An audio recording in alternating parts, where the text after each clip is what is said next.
Now next question. Question number 2. Let's see what is given. Question number 2 in short answer type question.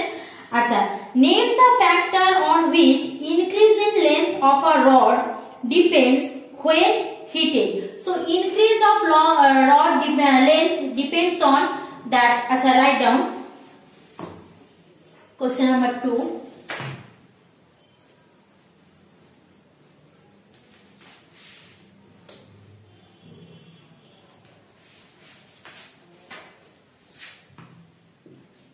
Question number 2, that is name the factors on which the increase in length of a rod depends on when the rod heated. So when rod heated, then increase in length depends on first factor, initial length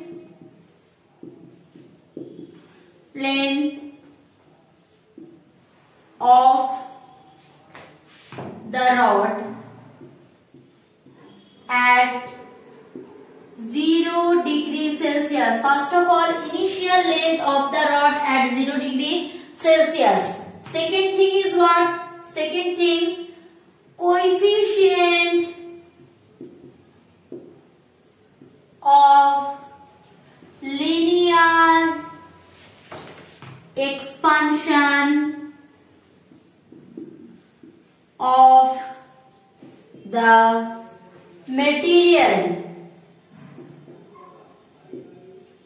of the rod, and the third one is increase in temperature. These are the three factors. Increase in temperature.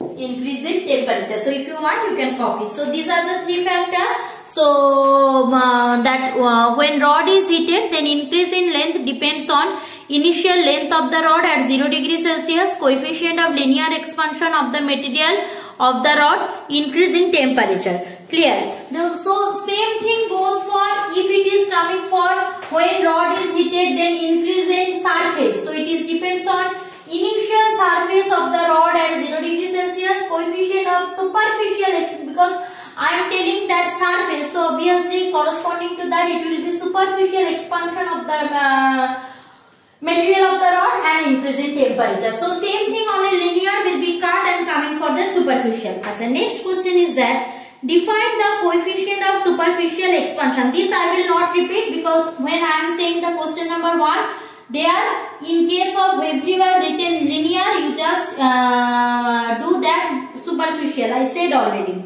Achha, define coefficient of volume expansion. Same thing. Achha. What do you mean by apparent expansion of liquid? This is the important question. What do you mean by apparent expansion of liquid? Question number 5. 3, 4 already just like question number 1. Just replace linear term with superficial or surface, and for case of volume replace it with the volume. Now coming for what is apparent expansion of liquid? Apparent expansion of liquid. Question number 5. So as we know that when we are considering apparent expansion, so apparent expansion as the name suggested, it is not the real thing. Means when you are giving heat to a substance. So apparent expansion of liquid is when a certain volume of liquid in a container heated, then at first there is the expansion of container and then expansion of liquid. So when container expand, then apparently liquid level falls. Okay, this is called apparent expansion of liquid. Actually there is a problem in my mobile phone, that's why the video has been paused. So remember that. So whenever you are expanding something, so suppose it is my teacup. Okay, so I am giving heat to the teacup. So first of all, the teacup write down like this. So after that it will expand. So if teacup expands, so T level will be fall down. So that falling of the T level is actually apparent expansion of liquid. So how I will calculate apparent expansion of liquid? Apparent expansion means real expansion of liquid minus container expansion, that is called apparent expansion. Real expansion of liquid minus container expansion is called apparent expansion of liquid. Clear? Now coming for the next one, that is question number 5. Even if the unit of length changed, the numerical value of alpha remain unchanged. Justify. So going for the next, as we know, question number 6.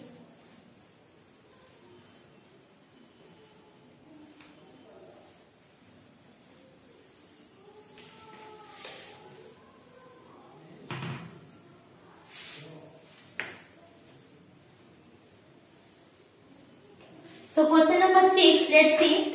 It is given that even if the unit of length has been changed, then the mathematical value of alpha remain unchanged. What does it mean?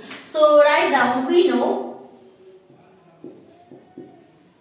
know alpha equal to what? Alpha equal to, that is L minus L0 by L0 into T minus T0. Clear? Means here is a length, here is a length. So write down first, we know alpha equal to L minus L0 by L0, since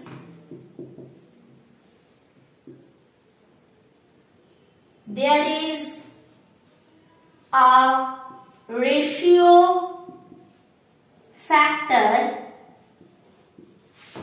in the definition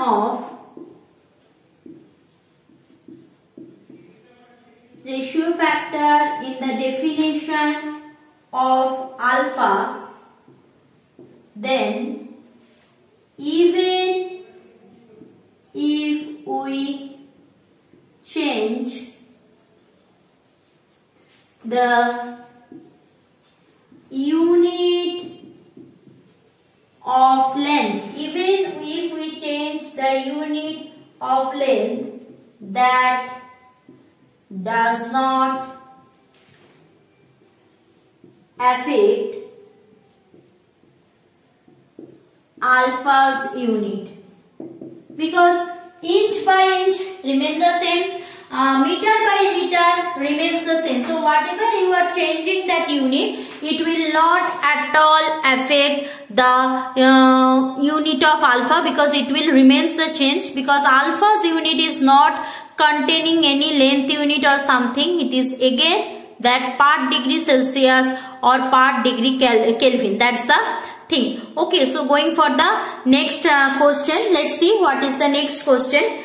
That will be my the second video. Next video I will do, because it time's up.